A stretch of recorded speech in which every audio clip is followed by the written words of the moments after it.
All right, good afternoon, Hub Nation. Welcome to another episode of 5 Elements of Success Player Development Series. I'm Roger Nick, your host and founder of Junior Golf Hub. Special week this week, Masters Week. Boy, is it exciting. It's one of my favorites. Yeah, as you can see out behind us here at GPC, beautiful day out, spring day. We got the azaleas. Got the azaleas popping here, so we're really excited to share with you some of the things we can learn from the players at the Masters. Obviously preparing for your majors. So it's one of the things that we're going to be talking about, but mostly we're going to be talking about the Masters this week. Some of you Premium Hub members, we got a special contest out there. So Ty Mill, who's going to be on the show today, is going to talk about that giveaway. So stay tuned here in just a few moments. Before we get to that, questions, please, concerns, send them in, 5elements@thegolfperformancecenter.com. We'd love to hear from you. We want to make this show better for you and also for us. It's always fun to have better and more topics to talk about. So we want to make it better for you. So send those questions in, please. All right. So, as always, Tyler Campbell, Director of Performance here at the Golf Performance Center, here as a co-host. We'll talk about last week. Yep. You know, we talked about skills versus, soft skills versus hard skills. You got soft skills versus hard skills, and really the difference between the two. Hard skills would really be learning a mechanic or taking the time to maybe change a movement pattern in the off season, as opposed to a soft skill like hitting a certain type of a shot, like a draw or a fade. So check out last week's episode. It's available on juniorgolfhub.com/5elements to learn more about the difference between those two types of skills. Yeah, awesome. And that's going to be imperative for these players this week to actually know how to hit those shots. I mean, the conditions are going to be a little different, hard and dry down, versus being a little soft. So got to hit those soft shots. Got to hit those shots out there for sure. This week's pop quiz, what is the name of the room where the amateur golfers stay during the time at the Masters? Let me repeat that. So this is a special one. So those amateurs out there who win the USAM and also I think it's the Asian Amateur. Yeah, that's right. They've expanded that now. Yep. So those amateurs are staying there at Augusta in a special place. What is the name of the room where the amateur golfers stay during their time at the Masters? If you get that question right, or send in your answers there and we pull your name out of the hat, you're going to win this special 2021 Masters flag, as you see there on the screen. So look forward to getting those answers in as we go through the show. We'll be announcing that later on. So, and also, Ty Mill here from the Junior Golf Hub, partner relationship manager. So, Ty, welcome to the show. We've got a special event here going on. Yeah, thank you, Roger. We're really excited. If you go to our Instagram page at Junior Golf Hub, you'll see that we're giving away a Callaway Epic driver. If all you have to do is follow the hub, be a member of Junior Golf Hub, and tag your favorite golfer who you think is going to win the Masters in the comments. And if your golfer wins, then you get a chance at winning the driver. Oh, wow! Yeah, boom goes the dynamite. Who do you win that Callaway. Me? Yeah, and I want to hear his pick too. Yeah. I think I'm going to go with JT. You like Justin? Yeah. All right. I like it. How about you? I like it. I'm going to go Xander Schauffele. Schauffele. Yep, I'm tagging Xander Schauffele. Did you see the stats on Schauffele on the majors? The last 14 majors, he's finished top 5 or something like that. I believe it. He's been up there the last few years, so I feel good this year. He finished second last year? Yeah, I think so. Top 5. Yeah. How about you? What's your pick? I love Spieth this year. Spieth? Love Spieth. Yeah, coming off a win, a lot of top 5 finishes this season. Really excited for Spieth. So he's turned his game around a little bit. Yeah, absolutely. He seemed to be excited to be in the field this week. I mean, he was obviously down a little bit. Seeing him in the winner's circle was great. You know what I mean? Seeing a story like that where he struggled and now he's at the top of the mountain, it's a great momentum heading into the biggest tournament of the year. Yeah, for sure. That's awesome. Well, one of the things we're talking about is obviously preparing for majors. And I know you juniors have your major tournaments out there that you want to make sure that you're prepared for. So I think it's one of those things that we can learn a lot about what these players at the Masters are doing, which is, some of these guys are preparing for this event a year ago. They started thinking about, oh my God, I got to change my diet, I got to change my sleep habits, all those good things. And then obviously as they get closer to the tournament, they're tapering off, to make sure their game is right on target for peaking this week. And that's really important. Well, and it is exactly what we stress so much about, on the physical side, and how we've talked in the past about how we have a periodization program that we use here at the Academy, and we recommend you guys, looking into and implementing yourselves. But the whole purpose of that program is to essentially peak at certain times throughout the year. So, again, we have our 4 majors here at GPC where our kids will go through the full PDI assessment, and really that's the time where they're looking to be performing at their best, both physically with their golf skill set. And so, these guys on tour, they're going to look at the 4 majors, and the Masters being the first one of the year is, the first, circle on their calendar, if you will. Oh, yeah, and it's a major circle. It's a big circle, right? It's a big is. green circle there. We love green, right? So one of the things, Tyler, I see a lot of these players are doing, and it's kind of, I saw Bryson DeChambeau the other night on the broadcast, and they were saying he's, doing his speed swings, really pumping it out, and they say obviously as the week goes on, he's tapering back to get ready for the tournament. Is that in some way maybe detrimental to his preparation? I think what we're seeing this week as we've watched some of the coverage is a little different style, from Bryson in terms of how he's choosing to prepare for the event. I think a lot of things about Bryson have been different for a lot of us this year, which has been cool to see, especially for a guy who spends the majority of his time in the gym helping these athletes get stronger. But but I still think he goes about it very diligently and uses his smarts, and so he knows that his body's going to need to rest up before the event. I'm sure we'll start to see that tone change hopefully today and into this evening before tomorrow morning. But and I think that's one of the things. And actually, Brandel Chamblee said something I thought was very interesting last night. He mentioned that Bryson may be changing the future of the game, of how he's preparing his body and how he's preparing his game, about the information. And we're going to bring on Stephanie Malloy. Stephanie, welcome, one of our lead coaches here at the Golf Performance Center. As you know, Bryson has really, changed how some people are thinking about acquiring speed as it relates to hitting the golf ball far on the golf course. Anything that you see that might be detrimental to maybe developing junior? Because I kind of want to relate it back to the audience here and say, okay, it's great that Bryson's doing this, but is there anything in there that our junior audience and parents need to know about? Sure.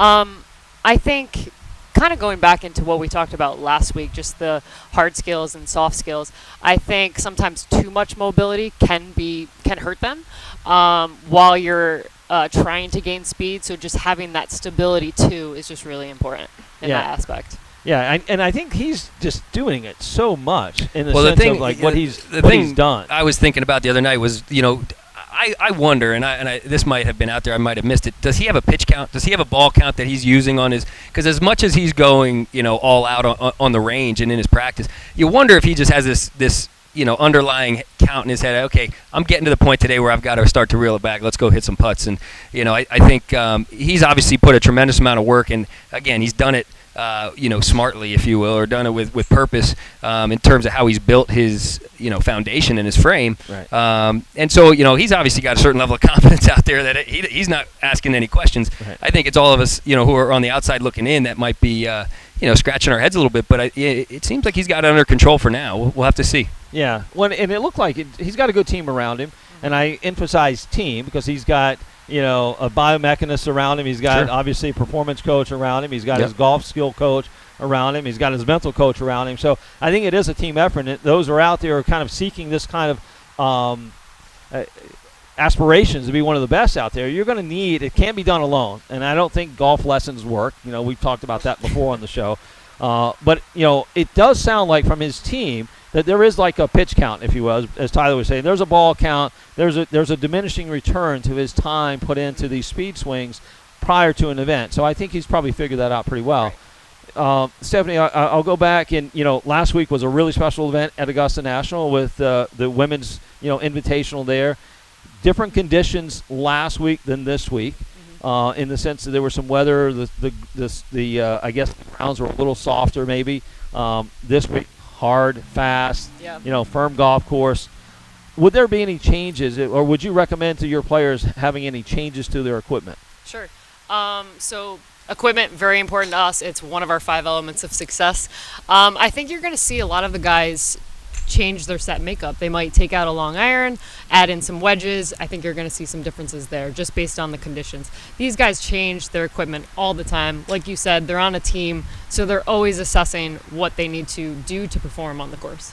Yeah, and I noticed a lot. I saw, again, yesterday on the range at Augusta, these guys were moving in some of their higher bounce clubs and taking some bounce off of their wedges because it is so firm and so tight that they're actually using less bounce, which most amateurs, I will tell you, we don't recommend less bounce for most amateurs. These are highly specialized professionals out there.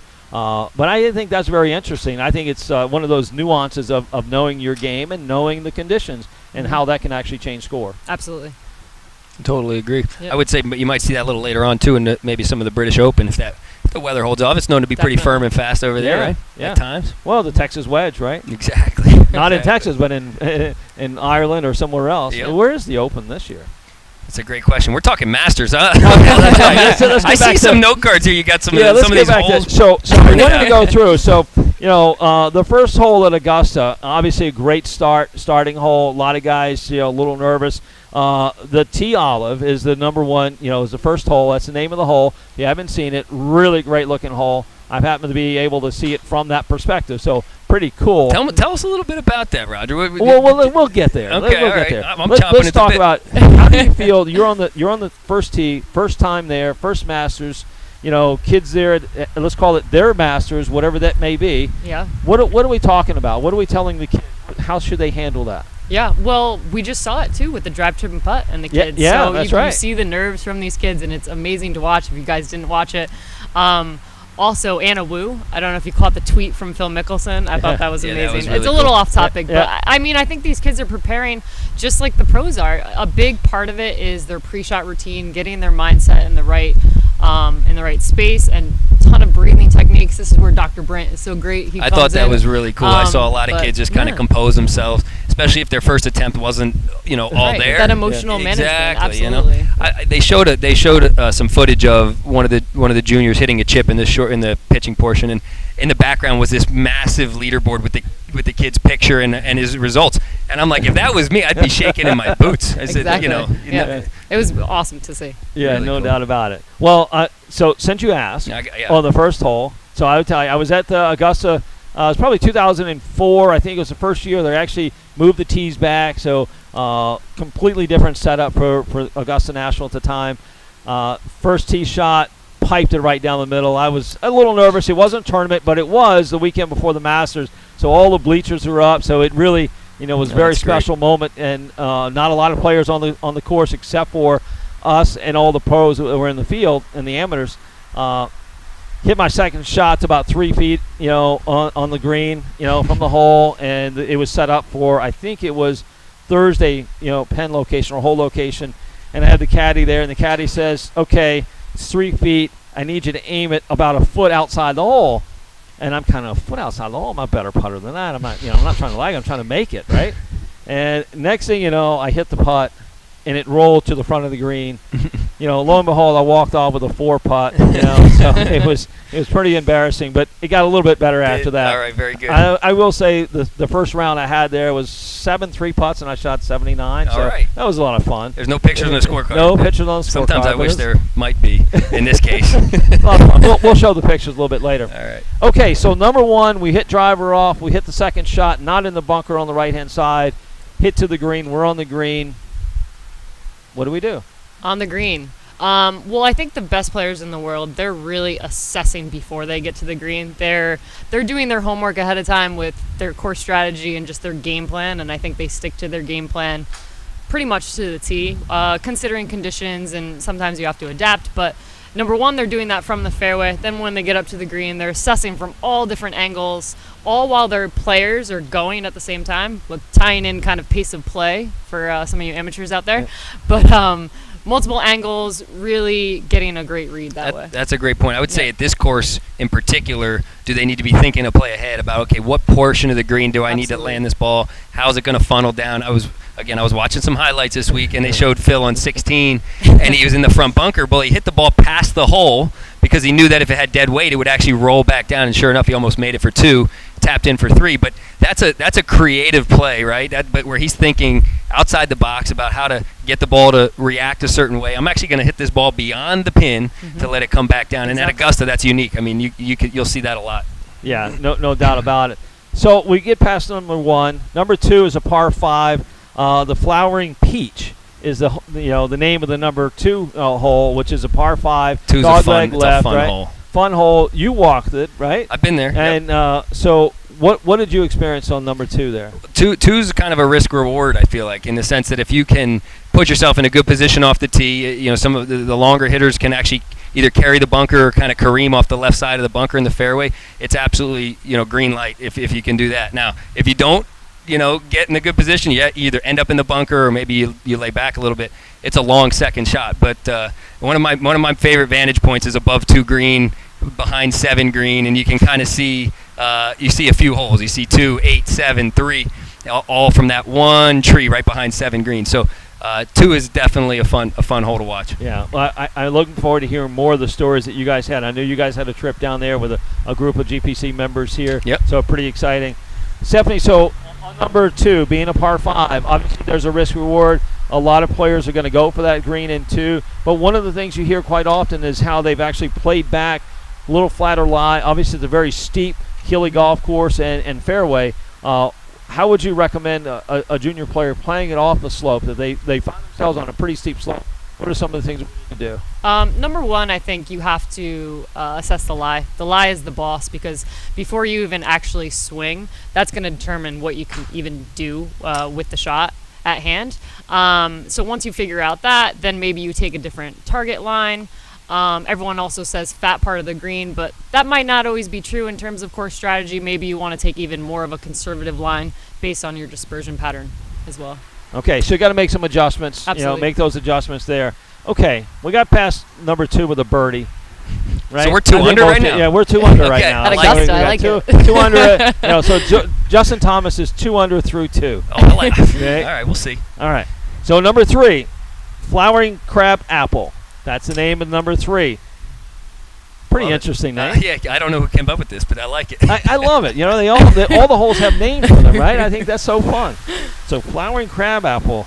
This is I'm another sorry, one you're going to see. Hang on, I messed that up. That's number 4. Let me go back to number 3 was flowering peach. I missed number 2. Uh-oh. Sorry. Fact check. Hole number 2. Yeah, fact checked here.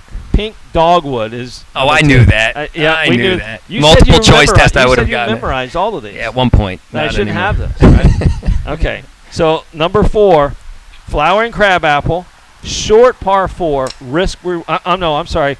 Long par 4. This is a par 3. Long par 3. Okay. Long par 3. Water in front.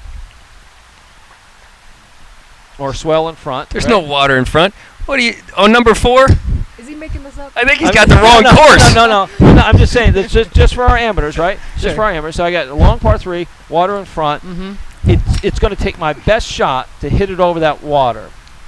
Is there a strategy that you would recommend for a junior who goes, man, I've got to hit my 100% best shot on that hole? What would I do? That's a really good point, because I think a lot of times as junior players and amateur players, we're kind of basing everything off of our best shot rather than our average distance or 3/4 distance. So I think almost if you can't make it over that water, you almost play for the bogey, play for the up and down, go short potentially, and then play for the 4. Play for the 4. Play for your strengths. Again, knowing your shots, knowing that.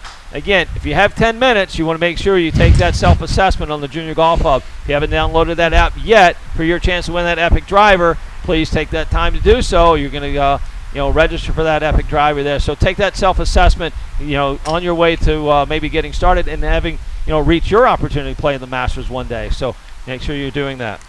So hole number 5. We got you back on track here. Back on track. Hole number 5. Ooh, my favorite name, Magnolia. It's nice. Another tough hole. Probably one of the hardest par 4s on the course. Yep. So a few years ago, they kind of redesigned that hole, moved it back, moved the bunkers a little bit. Probably the toughest driving hole on the golf course. A lot of players are really struggling with keeping it where they need to be. Mm-hmm. Again, another one, they go, okay, what's the risk of hitting driver versus laying up with a 3-wood, right? Right. So if you have your player out there, what would you tell them? I would go right to their dispersion pattern. I kind of already mentioned it before. So the preparation beforehand, I know we preach preparation here, is just knowing, is my dispersion with my driver, is that worth it with the risk and reward, or is the 3-wood the better play there? I would also take into consideration on this particular hole, left is absolutely dead. So if you do miss right, Well, that's dead too in this situation. But yeah, potentially. But if you're left on this hole, you're making bogey. So I would kind of got to look at weigh your options here. Yeah, well, and by the way, 5 is one of those holes where you really have to step up to the plate. 495-yard par 4. I mean, that's a par 5 most places, right? Right. Sure. Hole number 6, the Juniper, par 3, down the hill, about 180 yards. Okay, slopey green. You really have about probably 3 pieces of the green there that they're going to have hole locations because it is such a tough green. Hitting downhill. Little wind into your face. Okay. How would you play that? So obviously you have to take that elevation into account first. What is the club difference with that, and then also with the wind? So it's kind of fighting you a little bit there, just with the elevation and the wind.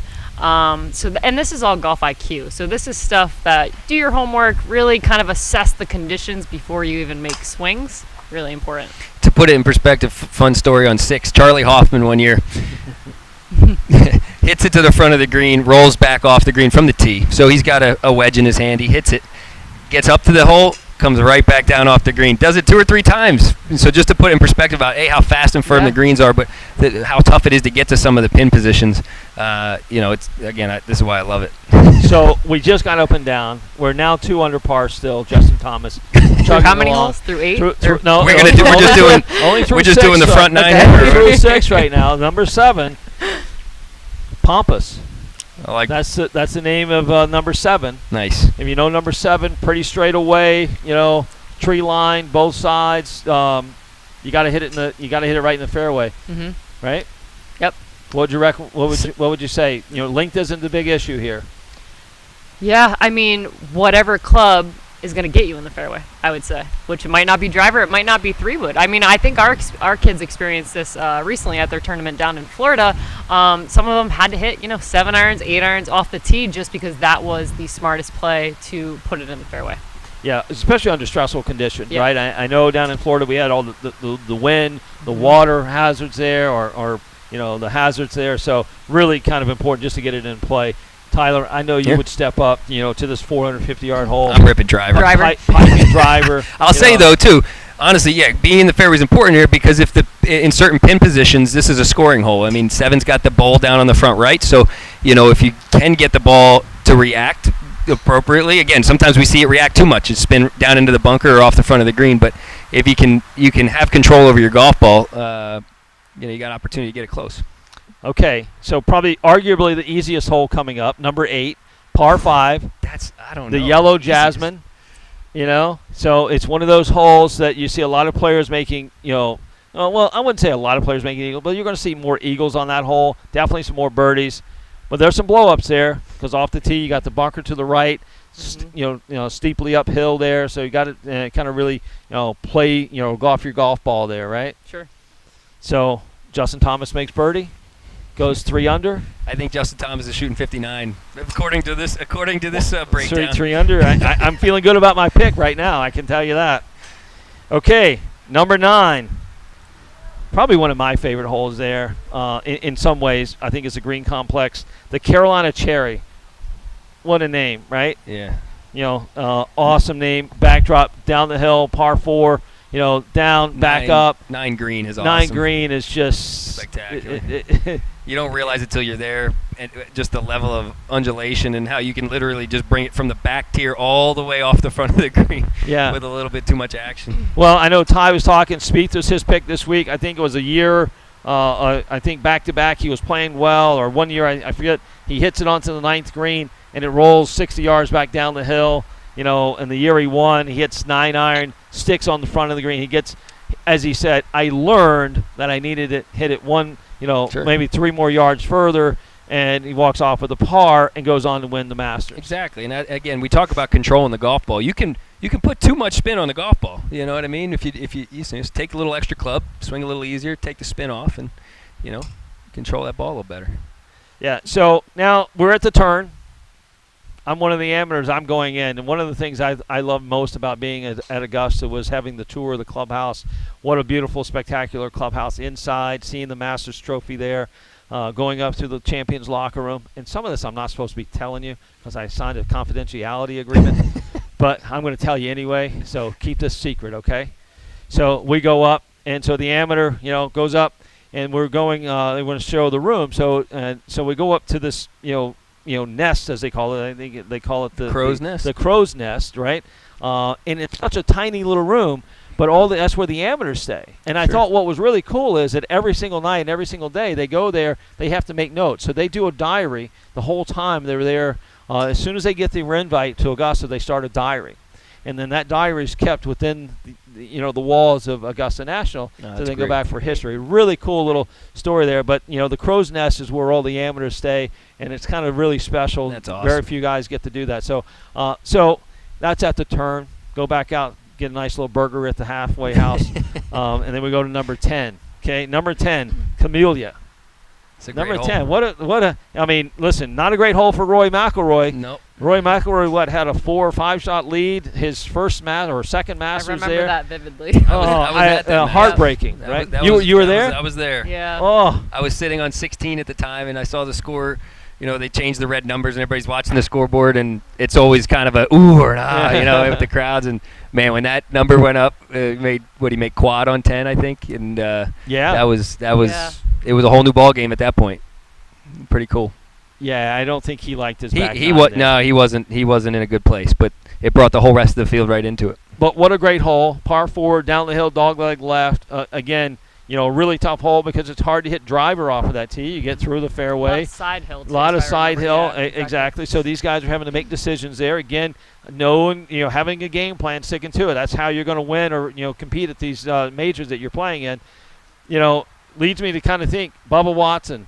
If you remember Bubba Watson's first Masters win, I should say, hits it way right, hits it through. He's got this no chance of getting it to the hole, almost a 90-degree right shot that he has to hit. He slings it around, I should say, with a sand wedge. Was that a soft skill or a hard skill that he executed there? that great question. That is a soft skill. That's when you're golfing your ball. That's when you know you're controlling your golf ball and you're able to visualize the shot and then hits a shot that you're looking at. Really spectacular. He goes on to win the Masters after hitting that shot, and I think that might have been in a playoff. It was. So a really, really cool special thing there, number 10 at Camellia. Number 11, the White Dogwood. See, I think this is one of the toughest driving holes, in my opinion. I think just in terms of how far back the tee is. And how long do you think the hole is? 505. Did you see my notes? No, I just know this course like the back of my hand, and I've never played it, but man, do I love it. 505. It's a beast of a hole, and when you're really looking down from the top of the hill, you're seeing this slither of a green with water there kind of lurking, waiting to catch your ball, bouncing left or coming up short a little bit. For that approach is daunting. Yeah. So you got a player, 505, par 4. One of your special players here. It's everything you got. Yeah. How would what would you say? So you're 270 yards. How tight is that one? It's tight. It's tight. Yeah. Bryson ran into some issues there last year. What's that? Bryson ran into some issues there last year. I'm curious to see. Did he pipe it right into the trees there? Or left into the trees. I think. That's a really tough one. So a really tough hole. So that could be the pivotal point on the back 9 on Sunday. Start an amen corner right there. So at JT 11. right now is 4 under now though. So he just JT's made it. sticking to his plan, I'm pretty sure. Yeah, there you go. So this hole is really special. Number 12, kind of the signature hole of Augusta, right? One of them. Do you have any idea what the name of that hole is? I got amen corner, but with the name of this hole, I don't. I don't either. Golden Bell. Golden Bell. Yeah. It's another one like Pink Dogwood. I feel like I should have known that. Corner too. And again, this is probably it's the shortest hole on the course, 155 yards. Jordan Spieth splashes there. So many tournaments, so many Masters jackets lost right there on this hole. Hogan used to say it was the hardest hole on the golf course because you had to know, it was imperative to know where the wind was coming in and at what point the wind was going to come in. So Hogan legend has it that one of the reasons he smoked cigarettes while he played golf was to kind of see the drift of his smoke. And at Augusta on number 12, it was just so important for him to walk up to the front of the tee box and take a big drag and blow in the air and see what happens. And then he would pull his club. So that legend has that. There you go. So number 12, Golden Bell, what a fun hole to watch. So stay tuned on Sunday, to back 9 on Sunday. Number 13, par 5, 510, dog leg around the creek there. And if you don't get the name of this hole. Azalea, right? Azalea. Signature, right behind the green. I tried all with the right. flowers. Yeah. There you go. I love it. Well done. Well done. Par 5. Risk reward. Do you go for it if you're out in the fairway? 210 yards out, or do you lay up? One of the most memorable shots there is Phil Mickelson in the pine straw through the trees. Stuck it right to the front of the green. Talk about carrying water. That was one that just barely carried, but that'll go down in history for sure. That definitely go down in always history. from the pine straw. Yeah. Yeah. Hole number 14. This is a hole that I think is probably one of the most underrated that they don't really talk about a lot. The green is diabolical. There's no bunkers on this. Only hole in the course with no bunkers. There you go. You took my question. Oh, I did. Oh, sorry. I'm stealing your good. thunder. You're absolutely right. Chinese Fir is the name of this hole. I saw my pick. Xander Schauffele hit a shot from the left pine straw through a window in the trees. Like I've never seen anybody hit a golf ball before ever. It was the coolest thing. Put it to probably 15, 20 feet, made par, but it was just so cool. There's no one else around. Anyway, sorry. Yeah, I remember a few years ago, Phil Mickelson, when he won, I think, his first Masters there. And Phil, obviously known legend for his wedge around the green and being, kind of the risk taker. He's on the front edge of 14. 14, again, like you said, the green is diabolical. And if you don't hit it in the right spot, it can go 60 feet away, 70 feet away. He's literally on the green, but takes out his 60-degree wedge and hits this flop shot high up to the pin that's on the back, left of the green, and he comes up, just inches away. Oh, wow. While he's like leading the Masters, and the commentators are going, "How can he hit that shot? Oh my God!" So you can pull it off, but you got to believe in yourself fully, and go ahead and go for it if you're going to do it. Number 15. This is a fun hole too. Sergio didn't like this hole a few years ago, right? I think Sergio, we were right there, Tiger. Then we were right there watching that. Yeah, we were. Right? When Sergio he tin cup it, where he just had to keep hitting the same shot. He just kept dropping, right? I saw him just reaching out his hand, and the caddy was putting the ball in his hand. 530 yards, par 5. Kind of clean off the tee. Got a little room on the left or on the right, but trees on the left. Strategy is key there. Hit it past the trees. You got about 210 yards in over water, and you got water behind the hole on 16. Yeah, hard, fast, green. Yeah. Do you go for it?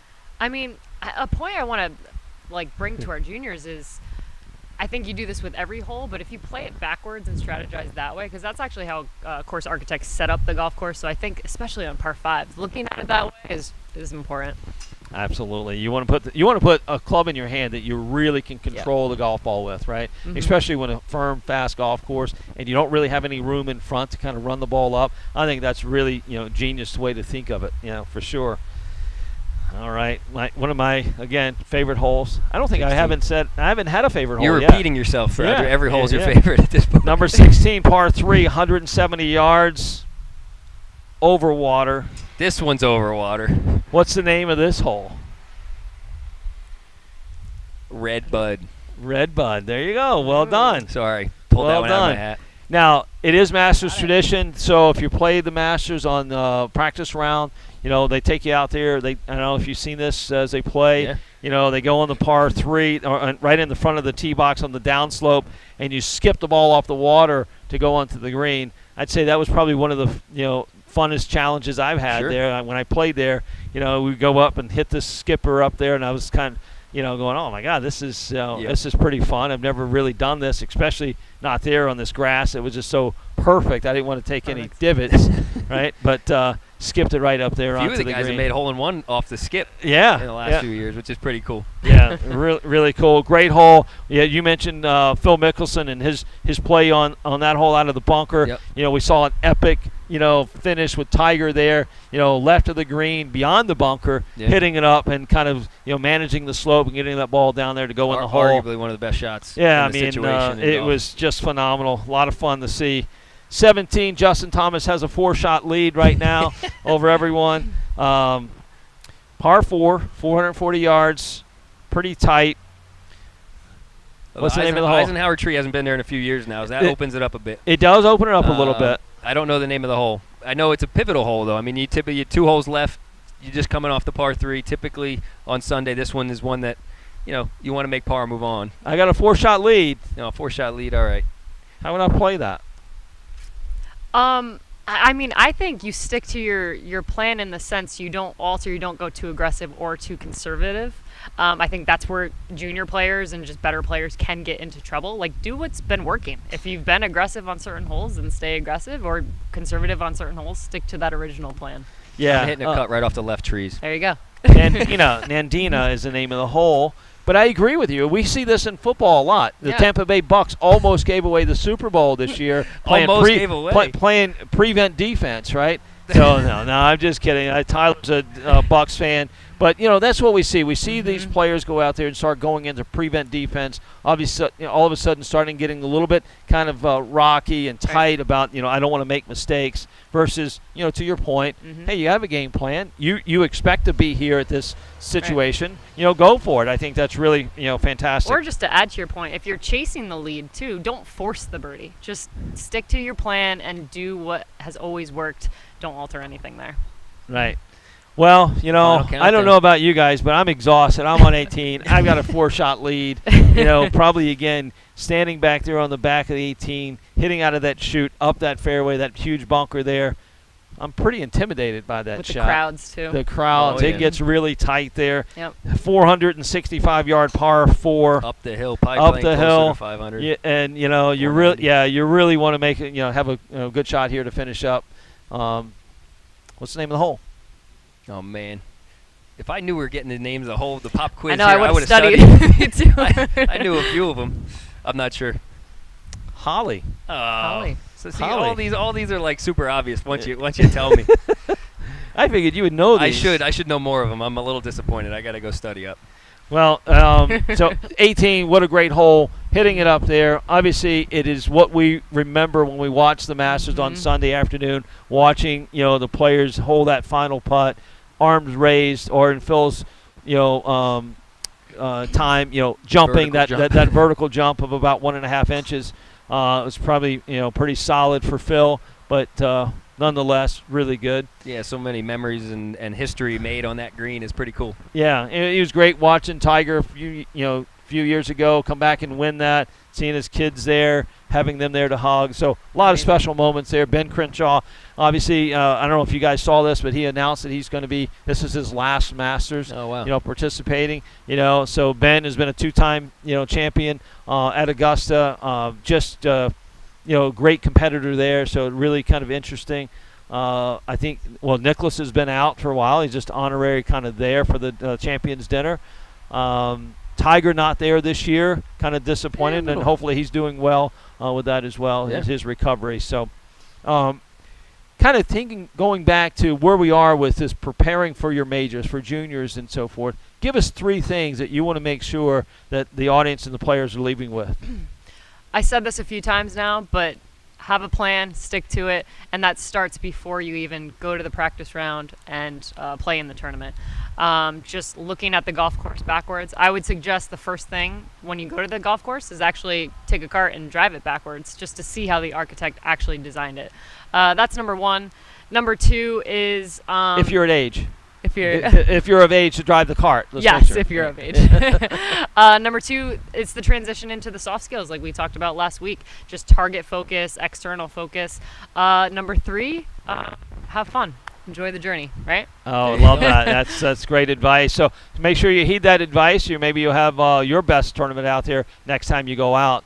And Tyler, as far as the physical side of things, obviously there are some things that you need to do and prepare. Stress levels are a little bit higher. So what are some of the things on the physical side of this? Yeah, I mean, again, with your workouts, you want to make sure you're making the right decisions as you taper off in the week or 2 leading up to the event. You're still, taking your time, doing your active rest, working on your correctives, and staying active, but just the intensity level of the workouts, maybe, reeling that back a little bit. I think nutrition as well. You want to make sure that you're fueling your body far enough in advance so that when it is go time, you've got all the energy you need. You also plan and prepare for your time on the course.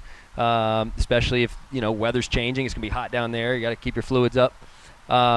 And then sleep. I would say I'm going to put sleep into kind of a bucket of routine. I think if you have the opportunity to practice a routine that works for you, both from how you start your day to the actual event itself, to your recovery after the round, what you eat, when you go to bed, I think getting your routine down, all outside of the golf side, just physically, it might help calm your nerves a little bit because it's something you can control, but it'll certainly help manage from one round to the next if it's a multi-day event. Well, that's great. So good advice there from both of our coaches here at the Golf Performance Center. Hopefully that's going to help you get prepared for your majors out there. And again, most importantly, as Stephanie just said, have fun. Go out there and just get after and do your best. And I think that's going to give you your best shot of winning your next event. Michael, we have any questions? How do I get to the self-assessment on Junior Golf Hub? That's great. Well, guess what? We got Tom Hill back here. So can you tell everyone how to get to the self-assessment? Yeah, so what you do first is you make your account.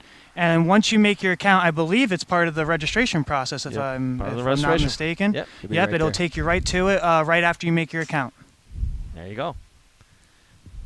Any other questions? That's it for questions. All right. Do we have a pop quiz winner? Our winner is Megan Murphy. Megan Murphy. All right. Congratulations, Megan Murphy, winning that Callaway. Oh, no, I'm sorry, the Masters flag. Almost gave away a Callaway driver. Sponsored by Callaway. Sorry, I'm just giving that out there. Anyway, pop quiz winner, Megan Murphy. Thanks so much, Megan, for participating and listening in to our show. Speaking of winners, obviously we have the contest. Let's reiterate what the contest is all about. Let them know what's going on. Yes. So the most important first step is go to our Instagram page at Junior Golf Hub. If you missed it, again, that's at Junior Golf Hub, and it's our latest post, and you'll see that we're giving away a Callaway Epic driver. All you have to do is follow the hub, become a hub member, and pick your winner in the comments. And then if your pick wins the Masters, you get a chance at winning the driver. Simple as that. Make sure you're doing that. And also make sure you download that app. Get those coaches in your pocket. Get that special fit for you out there for your college fit. And then, go through and do that self-assessment. We want to make sure that you guys are making sure that you're starting off on your journey on the right foot, if you will. Also, stay tuned for the schedule for our coach-guided assessments are going to be out there. So we're actually heading out to Arizona this week. So really looking forward to getting some information back from that and how that's going. So look for that schedule on the hub. You'll see that posted weekly and updated weekly as well. And as always, want to say thank you to Ethan Allen Preparatory, achieving your greatness in the classroom, on the golf course, and in life. Thanks so much for tuning in. We'll see you next week. Have a great Masters weekend. Go JT. Get after it. Enjoy your journey.